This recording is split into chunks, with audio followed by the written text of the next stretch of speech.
Pastor Antônio Onofre, boa noite, seja bem-vindo. Boa noite, Lídia, seja bem-vinda. Cláudio Noro e Eliane, Valdete, sejam bem-vindos. Olá, Leda, boa noite. Olá, Cido, boa noite também, seja bem-vindo. Adair, Joyce Kelly, boa noite, Joyce. Joana Carneiro, boa noite, seja bem-vinda.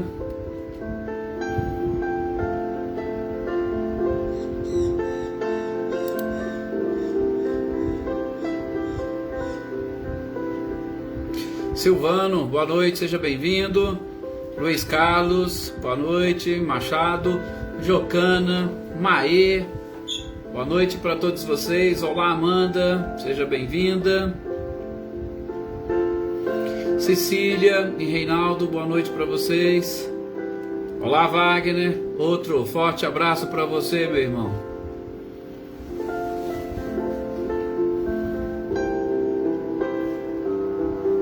Maria Aparecida Moraes, boa noite. Ô, Sr. Antônio, boa noite, que bom. Ótimo que deu tudo certo. A gente fica feliz, com certeza. Luísa Nalim, boa noite, seja bem-vinda. Eveline, Roberta e Gabriela, boa noite para vocês, sejam bem-vindos. Olá, Dona Luzia, boa noite, seja bem-vinda. Joana Camargo, boa noite. Olá, Luiz Carlos, muito obrigado, inclusive, por compartilhar. Com certeza, Valdete, será sim muito proveitoso essa nossa leitura e estudo de hoje. Vamos iniciar o estudo do capítulo sobre os milagres do Evangelho, o entendimento de Kardec sobre estes fatos relatados pelos evangelistas. Olá, Luiz Alberto, boa noite para você. Aliás, boa noite para o senhor, seja muito bem-vindo, muita paz.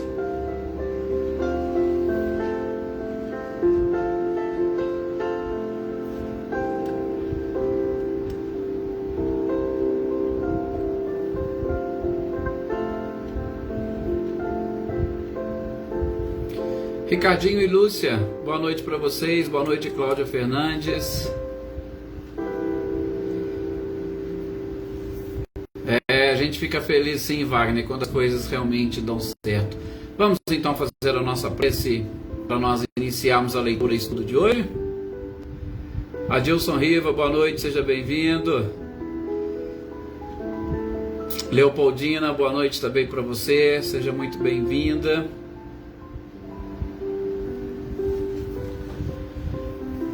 Gente, hoje nós vamos aqui, é lógico que as nossas energias e vibrações, a gente sempre fala, nós pedimos e cada um de nós estamos sentindo essas energias e vibrações, então nós somos também atingidos por elas, tá?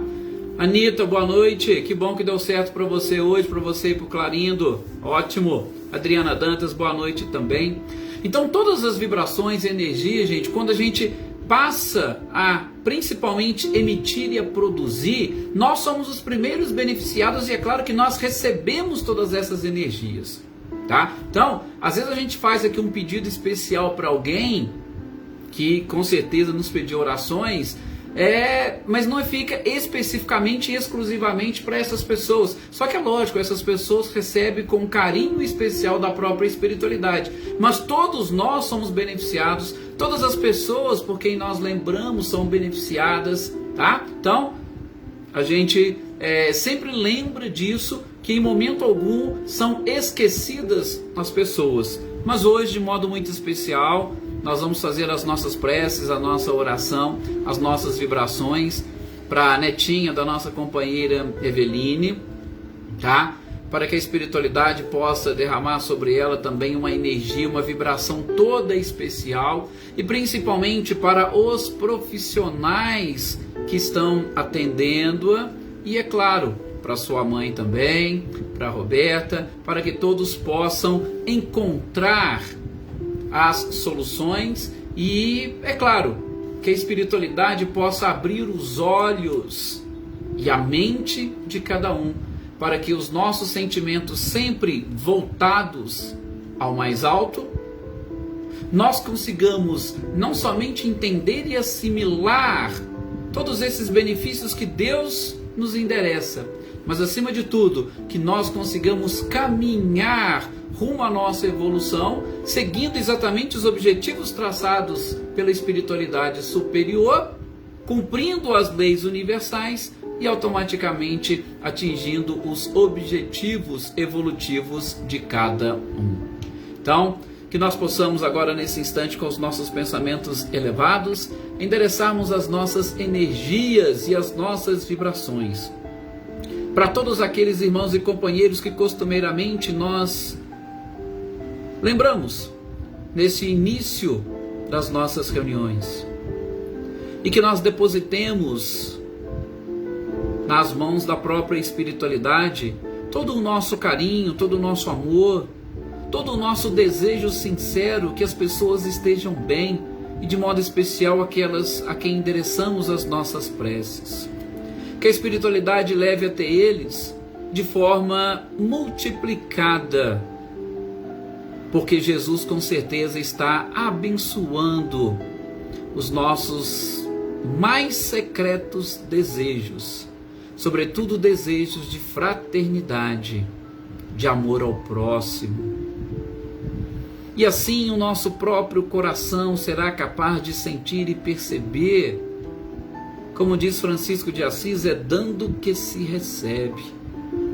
Talvez nós não conseguimos ainda aprender a orar da forma correta e adequada, por isso muitas das vezes não absorvemos pela oração, pela prece, pela sintonia com a espiritualidade, tudo aquilo que eles querem e desejam nos endereçar e nos mostrar.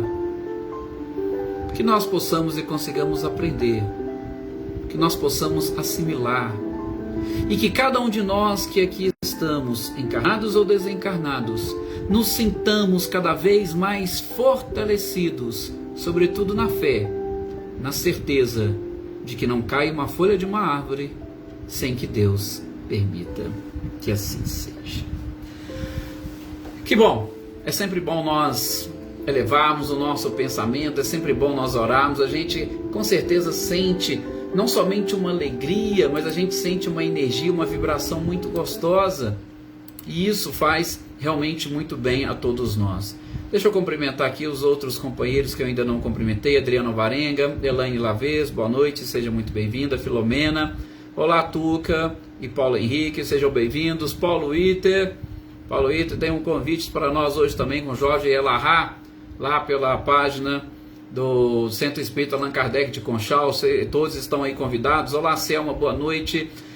Marcileia, Guilherme, Luciano e todos os seus compartilhamentos aí, o Emerson, a Sinara, o Alisson. Olá Mariângela, boa noite. Renata Cristiane, Renata Gomes, Aninha e Adriano, Shirley, Rick Sanches, Eliana Costa. A gratidão é nossa, Eveline, com certeza. E eu tenho também absoluta certeza e convicção que nós nos sentimos muito bem fazendo essas preces, essas orações.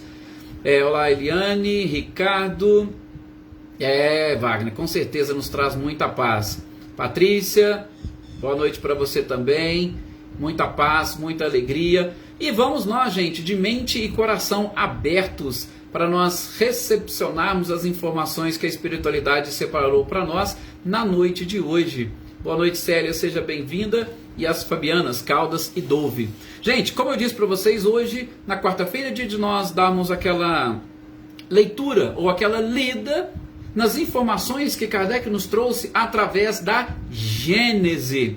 A Gênese, esse último livro codificado por Allan Kardec, que para muitos é um livro complicado, é um livro delicado, porque ele é muito científico, mas para nós que estamos aqui lendo desde o início, nós estamos conseguindo sentir, nós estamos conseguindo perceber o quanto Deus em sua infinita bondade e misericórdia é perfeito, e como que a construção do nosso próprio planeta obedece a leis divinas e naturais, que poderíamos dizer rigorosas. Então, por mais que nós não entendamos aqui de química, de física, de biologia, a gente vai entendendo um pouco das leis divinas. E quando a gente passa a entender um pouco dessas leis divinas, nós vamos nos aproximando cada vez mais do Criador.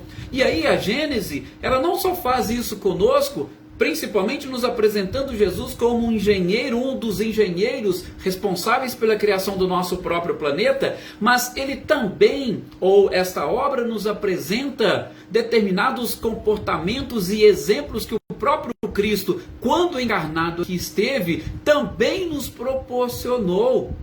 E especificamente nessa parte nós vamos analisar esses milagres que estão ali descritos no Evangelho.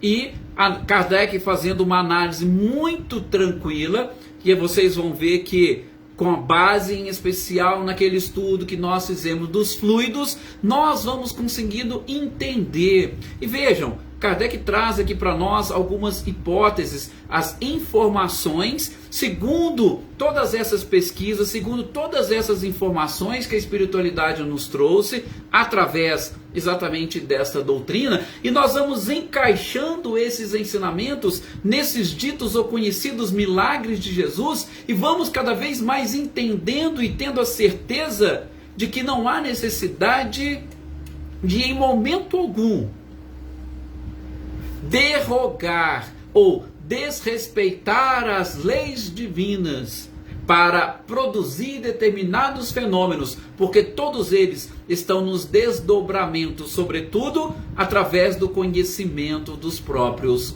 fluidos. Então é isso que nós vamos perceber. E Kardec vai iniciar esse trecho falando sobre a superioridade de Jesus. Vamos ver até onde nós vamos conseguir levar hoje esse estudo deste capítulo. A gente vai falar da superioridade da natureza de Jesus, nós vamos falar um pouquinho dos sonhos, aí Kardec já entra na estrela dos magos, na dupla vista, nas curas, nos processos, na ressurreição, naquele episódio de Jesus caminhando sobre as águas, na transfiguração, na tempestade aplacada, nas bodas de Caná e na multiplicação dos pães. Depois, a tentação do próprio Cristo, os prodígios por ocasião da sua morte, a aparição de Jesus depois da sua morte e o desaparecimento do corpo de Jesus. Esses são os assuntos que serão tratados a partir de agora, neste capítulo do livro A Gênese. E a gente começa pela superioridade da natureza de Jesus. Realmente, boa noite, Marinha, não havia cumprimentado, seja bem-vindo, obrigado, Wagner. O codificador vai exatamente começar na sua escrita falando para nós e principalmente nos ajudando a entender através da conceituação do que teriam sido os fenômenos psíquicos. Então, ele fala que os fatos que estão presentes no Evangelho nada mais são do que fenômenos psíquicos. E o que são fenômenos psíquicos? Nada mais são do que aqueles fenômenos que podem ser atribuídos à nossa psique. Aqueles fenômenos que são atribuídos à nossa própria alma, ou que são frutos dos atributos da nossa própria alma. E aí, a gente vai ver que todos aqueles fenômenos que nós estudamos nos capítulos anteriores, e a gente falou muito sobre a cura, são fatos que estão presentes não somente lá nos evangelhos, mas eles fazem parte da vida diária das pessoas. Só que sim, em determinados momentos eles estiveram mais presentes, são mais contados, mais repetidos pela humanidade. Mas o Evangelho, principalmente, como nós vamos identificar agora, em sendo os fenômenos psíquicos atributos da alma, vocês imaginem o que a alma do próprio Cristo era capaz de fazer enquanto ele estava aqui conosco. Então, se todos nós, como o próprio Cristo disse, somos deuses, vocês imaginam Jesus. E aí, interessante como Kardec coloca, ou ele começa falando para nós exatamente desta superioridade da alma do próprio Cristo. Por quê? Com esta superioridade, aí sim, nós poderíamos, ou nós vamos conseguir entender o porquê que determinados fatos, principalmente naquela época, eram considerados sobrenaturais. Mas hoje, com os conhecimentos que nós possuímos, não passam de atributos normais ou naturais da própria alma. Tá vendo que coisa interessante? Bom, a natureza, como nós dissemos, de cada um de nós, ela é capaz de produzir determinados fenômenos. Eu tenho certeza que vários de vocês conhecem algumas pessoas que parecem que elas são dotadas de uma energia especial. Tem determinadas pessoas, gente, que vocês às vezes chegam e falam: nossa, só de eu estar perto de fulano ou perto de ciclano, eu me sinto bem. Aí já tem outros que falam: poxa, quando eu tomo um passe em determinado lugar com determinada pessoa, parece que tira ali um peso das minhas costas. Então, a gente já percebe isso aqui, com todas as nossas limitações. Agora, vocês imaginem alguém com a autoridade moral que Jesus possuía. Então, Kardec já começa muito bem falando para nós. Mas ele vai nos dizer aqui, inclusive, boa noite aqui Aninha, Adriano, boa noite Adriana, Valério. Ele começa aqui falando exatamente o seguinte: olha, Jesus é um espírito superior. Lógico que eu estou falando em espírito superior na acepção ampla do termo superior. Superior no sentido de bem acima de nós. Por quê? Porque a gente vai ver, daqui a pouco eu explico melhor, citando a própria Revista Espírita e também estudos feitos por Haroldo Dutra Dias, numa interpretação em especial daquilo que consta na própria Revista Espírita e daquilo que também consta nos anais da história, em especial com o próprio Chico. Allan Kardec vai trazer para nós que Jesus é um espírito puro. Mais uma vez, vou me servir dessa acepção ampla. Quero entender aqui que Kardec colocou numa acepção mais ampla do termo puro. Puro no sentido de que ele não tinha absolutamente nenhuma mácula. Ele era um espírito totalmente desprendido da matéria. Com isso, como ele não tinha essa necessidade, como ele não tinha esta ligação com a matéria, como ele não exercia influência da própria matéria, Jesus era um espírito que estava ligado ao corpo físico, preste atenção, apenas e tão somente pelos pontos estritamente indispensáveis para manter a reencarnação. Para manter a encarnação. Não vamos usar o termo reencarnação com Cristo, não. Né? Vamos usar o termo encarnação. Como João começa lá o seu texto, o seu evangelho de forma fantástica, né? E o verbo se fez carne e habitou entre nós. Que poesia maravilhosa. Então, Jesus, como era um espírito puro, a ligação que ele tinha com a matéria era apenas e tão somente, palavras de Kardec, nos pontos estritamente indispensáveis. Gente, o que eu estou querendo dizer com isso? Eu estou querendo dizer que Jesus, por não exercer essa influência, ele não tinha necessidade de ficar preso ao corpo como nós temos. A nossa dependência do corpo físico ela é tão grande que, por exemplo, a gente não consegue enxergar sem o corpo. Nós precisamos dos olhos do corpo para enxergarmos. Nós precisamos dos sentidos ligados ao corpo físico para nós conseguirmos perceber o mundo material. Jesus não tinha esta necessidade. Por quê? Porque ele estava ligado apenas e tão somente pelos pontos estritamente indispensáveis. A nossa ligação com o corpo ela é tão grande que podemos dizer que praticamente todo o corpo está preso. Ou melhor, todo o corpo espiritual, o perispírito, está preso ao corpo físico. A gente tem dificuldade de se desprender. Jesus não.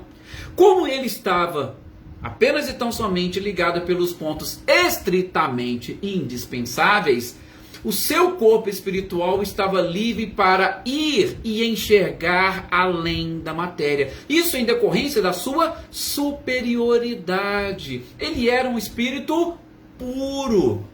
Então, Jesus, ele não somente olhava além, mas como ele tinha uma capacidade de penetrar, e aí palavras do próprio codificador, ele penetrava no interior, ele penetrava no âmago de cada criatura. Ele tinha essa facilidade. E a gente vai entender logo no primeiro tópico, quando for falar da dupla vista, que nada mais é do que isso. Essa capacidade que os espíritos puros têm. E não é só isso. Jesus, pelo conhecimento e pela sua superioridade, ele conseguia com muita tranquilidade, com muita facilidade, manipular, gente, todos os fluidos perispirituais. Não somente os dele, como daqueles médiuns que existiam ali, assim como os fluidos da própria natureza. A superioridade moral do Cristo, a sua autoridade moral, dava a ele toda esta capacidade.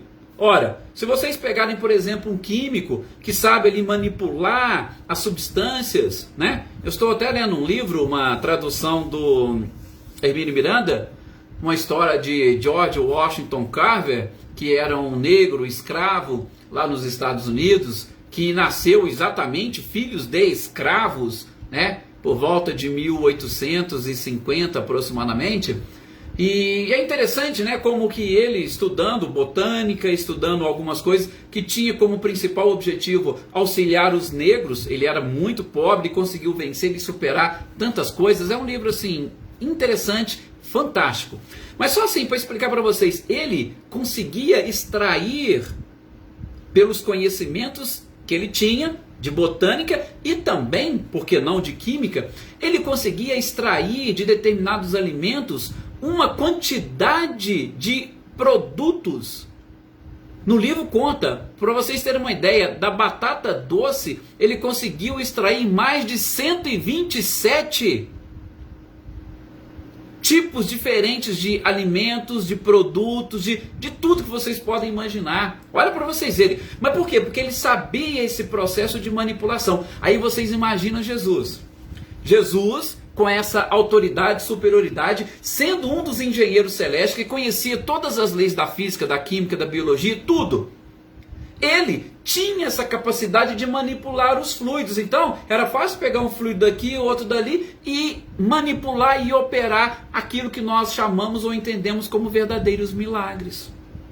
Então, mais uma vez, quando Jesus diz que podeis fazer o que eu faço e muito mais, é porque nós também estávamos aí nessa fieira da evolução, que se nós conseguíssemos conquistar, nós seríamos como Cristo e poderíamos fazer muito mais coisa. Por quê? Porque ele também ainda estava em processo evolutivo. Nós estamos em processo evolutivo. Então, veja que coisa fantástica. O que a superioridade moral é capaz de fazer. Hoje, a ciência nos mostra que o domínio de determinadas leis que regem a própria natureza, nós podemos fazer muita coisa. Gosto de repetir sempre a questão da tecnologia, que hoje nos dá aí uma oportunidade fantástica. Nós estamos aqui, estamos conversando e cada um num local diferente. O dia até que nós fizemos a nossa live aqui, nós poderíamos conversar, ver o outro, ver a casa do outro. Olha para vocês verem que coisa fantástica.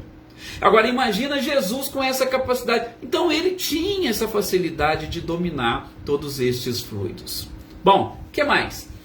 Nesse mesmo tópico é que Kardec vai dizer o seguinte: como Jesus era um espírito superior no sentido amplo, era um espírito puro, gente, ele não tinha necessidade de nenhum tipo de assistência. O que eu quero dizer? Porque nós falamos em médiums. Aí vai assim, Jesus então era um médium? Não. O que é médium? Médium é um intermediário. Gente, Jesus seria intermediário de quem?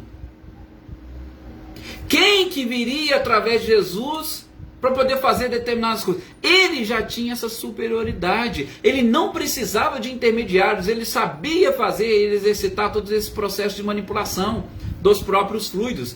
Então, Jesus, segundo o próprio codificador coloca, ele não era médium. Ele não tinha necessidade de ser intermediário. Ele já sabia e conhecia todas essas coisas.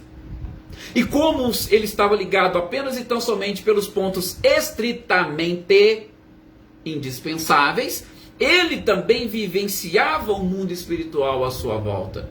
E daqui a pouco eu já acrescento, só fechando aqui. E nesse ponto que Kardec vai dizer que, segundo informação de um espírito, ele não fala qual, só se eu entender Jesus como um médium de Deus. Jesus, o intermediário entre nós e Deus. Aí eu posso entender Jesus como médium, como um intermediário. Caso contrário, ele não precisava de nenhum tipo de assistência. E aí então, agora a gente acrescenta esses outros detalhezinhos que eu falei para vocês, que nós podemos extrair com muita facilidade da própria Revista Espírita, das informações que Emmanuel nos traz e também o próprio Chico. Gente, Emmanuel, no livro A Caminho da Luz, ele vai dizer para nós, e aqui faço das minhas as palavras do Haroldo Dutra Dias, que fez uma interpretação fantástica disso, então não sou o primeiro que está dizendo isso, ele já disse, tá? Emmanuel relata no livro A Caminho da Luz que os sistemas que Cristo evoluiu já não existem mais. Então vamos lá por partes. Primeiro, o que seriam os sistemas? O sistema que nós estamos falando seria o sistema solar, que é exatamente aquela porção, podemos assim dizer, do universo, onde nós temos um astro-rei, um Sol, e alguns planetas que giram ao redor deste Sol. Nós chamamos isso de um sistema. Nós pertencemos, por exemplo, ao sistema solar. E a nossa ciência hoje, ela faz um cálculo de que o tempo de vida útil de um sistema, isso é pela nossa ciência, nós não sabemos se esses dados estão corretos, mas gira em torno de 15 bilhões de anos.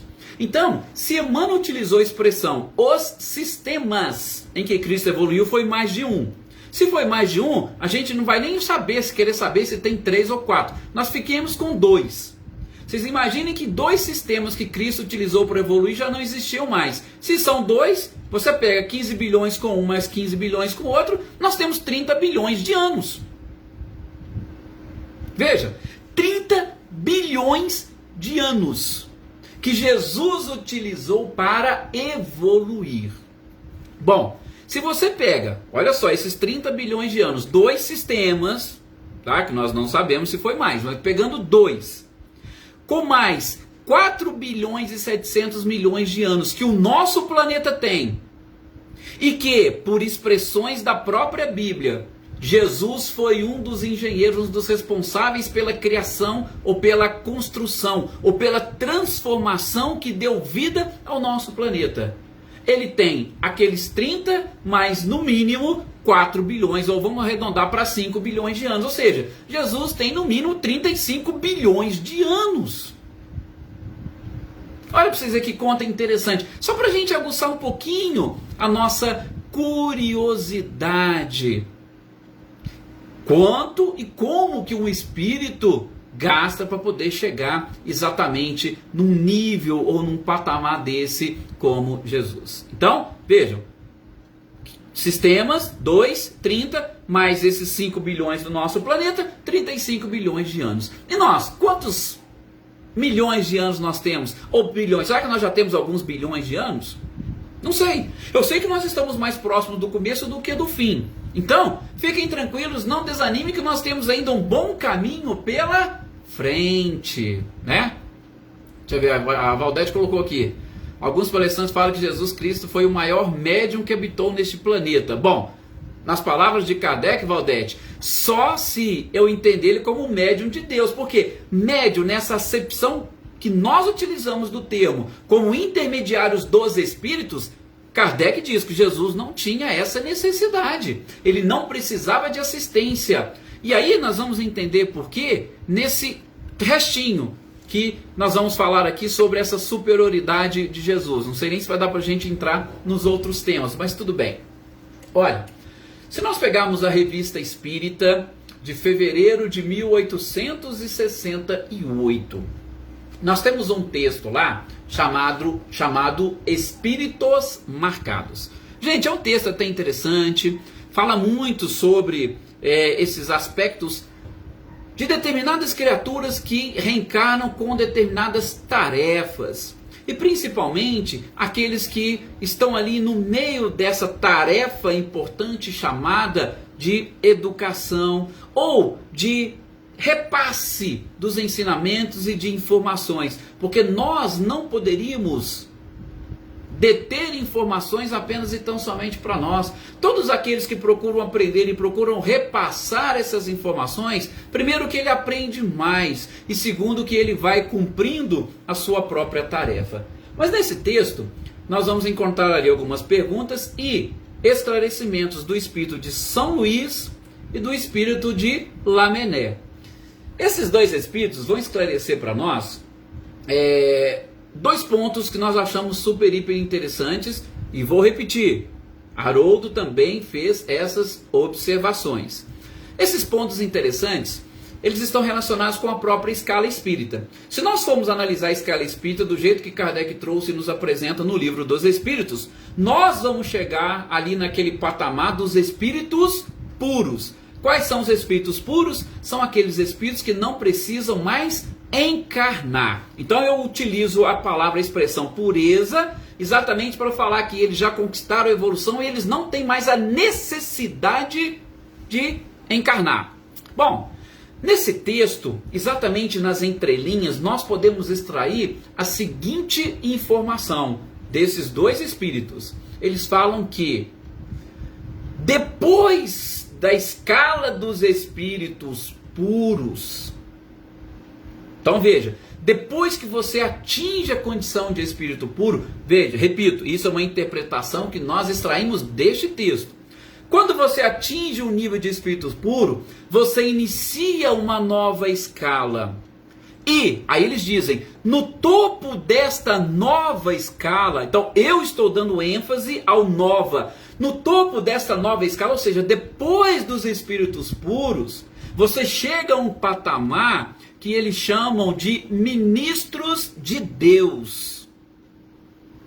Quando você atinge o topo dessa escala, tá? Depois dos espíritos puros, seria uma nova escala. No topo estão os ministros de Deus. E aí ele diz o seguinte: os ministros de Deus não falham nem na encarnação.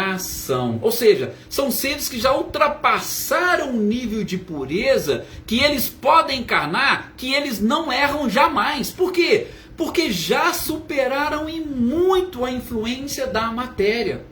Isso são aqueles seres que estão no topo dessa segunda escala. E quando você chega nesse topo, que você não falha nem na encarnação, aí eles dizem, aí nós começamos a escala dos Cristos. Aí nós começamos a escala dos Messias, dos enviados, que é a acepção ou o conceito da palavra Messias. Da palavra Cristo, enviado, ungido. Por quê? Porque esses seres não falham nem quando estão em contato com a matéria. Então, não tinha possibilidade alguma de Jesus falhar na sua missão, de Jesus falhar na sua tarefa. Por quê? Porque ele já tinha ultrapassado essa escala. E aí, Jesus já estava numa escala de Cristo. Mas peraí, escala de Cristo? Então você fala que tem uma escala até os espíritos puros. É o que nós entendemos. Depois de espíritos puros tem uma nova escala. E lá no topo dessa nova escala estão aqueles espíritos, os emissários e ministros de Deus que não falham nem na encarnação. Beleza. E depois que você chega nesse patamar, você está falando que tem uma nova escala, que já é a escala dos Cristos? Gente, nós falamos isso com base em informações do próprio Chico. Sabe aquela historinha do Chico, quando ele saiu, né, que ele queria visitar um pouquinho, aí viajar um pouco pela nossa galáxia, que de repente ele saiu, né, nessas suas andanças, visitas, Emmanuel levou ele, aí de repente quando Emmanuel foi apresentando a ele, opa, para, eu preciso voltar lá para minha cozinha, tomar o meu cafezinho, porque eu não suporto isso. E aí, o que o Chico diz? Inclusive está naquele livro do César Carneiro, né? Encontros com Chico Xavier. E aí ele relata que exatamente o seguinte, ele fala com todo aquele jeitinho, né? Com todo o respeito que eu tenho pelo nosso Senhor Jesus, ele ainda é um Cristo raso. O que seria um Cristo raso? Porque o Chico, nesta sua experiência, ele viu que nós temos os Cristos que comandam planetas. Por exemplo, já ouvi informações do próprio Chico, tá? Que Jesus comandaria, se não me engano, 4 ou 5 planetas. Vocês conseguem comandar bem a casa de vocês? Conseguem? Beleza. Uma, né? Se tiver 2, provavelmente já fica... Cristo, Jesus Cristo, o nosso Jesus, segundo informações, salvo engano, são 4 ou 5 planetas que ele comanda. Então ele fala, ó, temos Cristos que comandam planetas. Depois nós temos os Cristos que comandam sistema solar como o nosso. Depois nós teremos os Cristos que vão comandar galáxias. E depois nós temos Cristos que vão comandar... Vejam, há uma escala, quanto mais você vai aprendendo... Vocês imaginam, é como se fosse ali no exército, né? A gente tem analogia bem aqui no nosso meio. Nós temos às vezes ali um cabo que vai comandar até fugiu o termo aqui agora no exército, que vai comandar uma turma de soldados, né? Aí depois você vai ter um sargento que vai comandar um pelotão. Depois você vai ter um tenente acima desse sargento que vai ajudar ele a exatamente comandar aquele pelotão. Depois você vai ter alguns oficiais que vai comandar uma companhia. Uma companhia geralmente é formada por 4 pelotões. Depois você vai ter aqueles generais, aqueles comandantes coronéis que vão comandar um quartel. Um quartel ou um regimento, ele é formado por 4 companhias. Então, assim sucessivamente. No universo é mais ou menos assim. Filomeno, nós podemos dizer mais ou menos isso, tá? Cristo cósmico. Mas só que assim, esse Cristo cósmico muitas das vezes é uma expressão muito genérica para dizer que estes Cristos ou esses espíritos que estão neste patamar, eles são muito mais seres universais do que especificamente ligados ou vinculados exclusivamente a um planeta. Tá? Eles estão vinculados ao cosmos, a mais de um planeta ou a mais sistemas, né? Talvez seja muito mais essa expressão, tá? Mas tentem extrair isso aqui, gente, está falando o quê? Para entender essa superioridade de Jesus. Então, a gente reuniu, veja, textos que Kardec traz, que a Revista Espírita apresenta, que Emmanuel nos fala, que Chico nos fala. E aí a gente extrai tudo isso. Tá? Para quê? Não é nada assim para a gente ficar... Não, é simplesmente para a gente tentar entender o que era essa superioridade de Jesus. Para a gente entender o porquê que muitos companheiros nossos, inclusive algumas religiões, tratam Jesus como Deus. Tá? Mas ele é apenas e tão somente aquele filho que já ultrapassou os patamares da evolução e que está em condições de ser um dos representantes da divindade aqui para nós, nesse patamar ínfimo que nós ainda nos encontramos. Então, a superioridade de Jesus, ela vai nos ajudar a explicar e a entender tudo isso que está acontecendo e que nós vamos entender aqui nesse capítulo sobre os milagres do Evangelho. Tá? Então, espero que a gente tenha conseguido colaborar e contribuir. E não fiquem preocupados com esses termos. Não fiquem preocupados. Mas será que aquilo que o Edson falou? Não, eu só quero que vocês reflitam nesses vários textos e consigam realmente entender e captar essa grandiosidade de Jesus. Porque aí vai ficar muito mais fácil de nós entendermos. E que nós também vamos seguir o mesmo caminho. Só que a velocidade vai depender da capacidade de cada um. Então, gente, visto isso, essa superioridade, aí depois a gente vai entender como cada um desses aspectos são interessantes. Principalmente ali na dupla vista, tá? Nas curas, a gente vai conseguir entender melhor tudo isso. Agradeço a todos vocês pelo carinho, agradeço a vocês pela participação, tá? E agradeço também pelas vibrações e que essas vibrações não se resumam apenas e tão somente a esse nosso momento, tá? Que vocês continuem rezando, que vocês continuem vibrando, que vocês continuem emitindo essa energia, esse magnetismo, para nós contribuirmos com a espiritualidade para a regeneração mais rápida deste nosso planeta. E muita paz e muita saúde para todos vocês que estão precisando, para os seus familiares, para os seus amigos, para esse nosso país, para as nossas autoridades, para aqueles que se encontram doentes, vítimas da Covid, para os profissionais da saúde, né, Adriana Valério? Para todos vocês, continuem vibrando, continuem orando e que nós consigamos conquistar a tão sonhada paz interior. Até o nosso próximo encontro.